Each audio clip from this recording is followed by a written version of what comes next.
Kristen Tree 第100條片啊！唔慶祝有幾多訂閱，都唔慶祝幾多週年。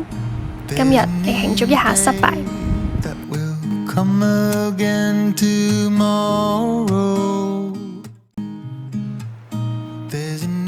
Hello， 大家好啊，我係 Kristen。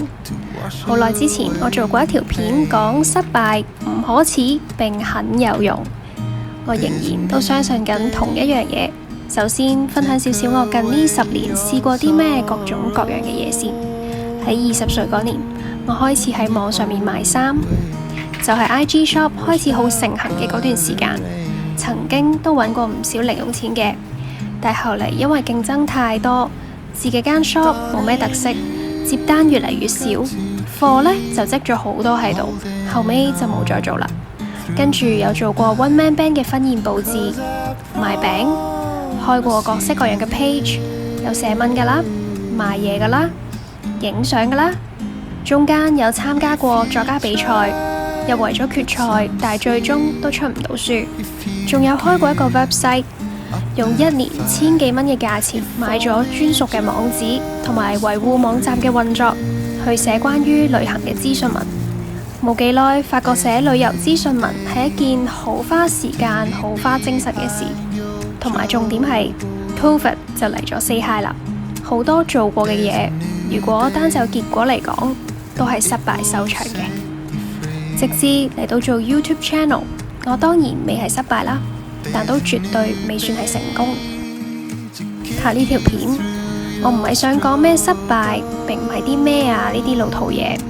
因為失敗真係啲咩嚟㗎 ？It really is a big deal。只係覺得喺呢個世代，人人都唔願意講失敗，唔願意承認或者接受失敗，搞到失敗好似係一件唔見得光嘅嘢嚟咁。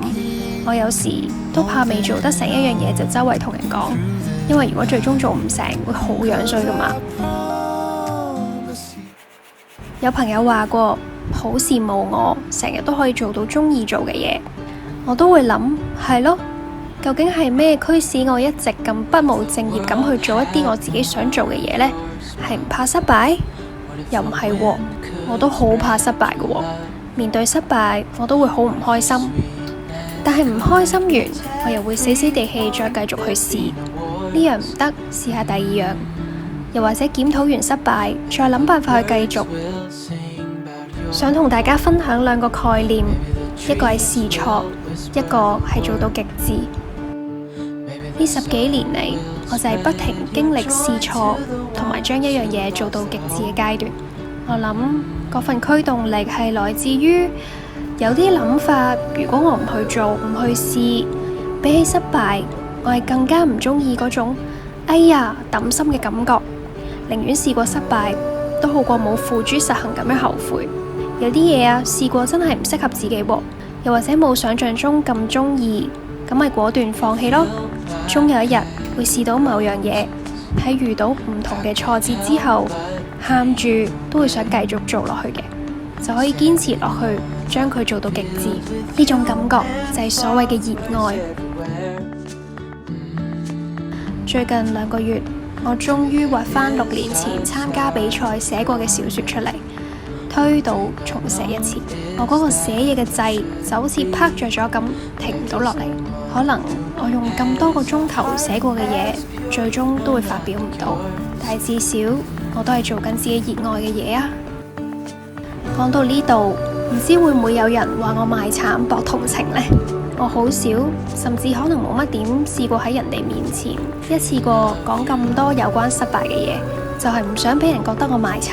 但係諗翻轉頭，係咪就係呢種心態令到大家都唔多肯討論同埋接受失敗呢？下呢條片，我諗我係想話俾大家知，或者想話俾自己知，失敗其實真係好正常。失敗咗 feel sad 仲正常。如果失敗之後仲保持住想去試嘅心，對嘗試嘅好奇心，咁就會成就咗一樣好難得嘅嘢。好多人追求穩定就會一成不變，但喺多變嘅世界裏面，唔去求變先至係最 take risk 嘅一個做法。因為就算喺大家眼中覺得好穩定嘅嘢，都可能話變就變噶啦。求變試新嘢，其實都係一種求安穩嘅手段過程嚟。我諗我就係懷抱住一個咁嘅心態去繼續試新嘢嘅。我唔認同失敗係成功阿媽，因為失敗多咗，真係唔一定會成功㗎。喺邁向極致嘅路上面，就算最終達唔到成功，但係中間做過嘅嘢都唔會白費㗎，最終都會用唔同嘅方式回饋返去自己嗰度。而家嘅我就係咁同自己講嘅，都想同埋試緊或者堅持緊嘅大家去講，所以就有呢條片。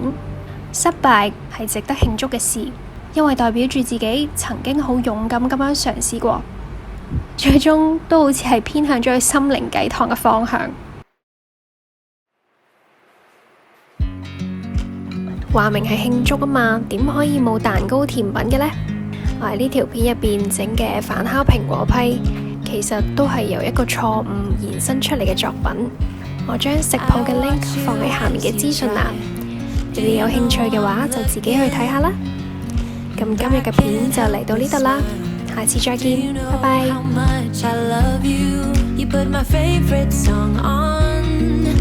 拜。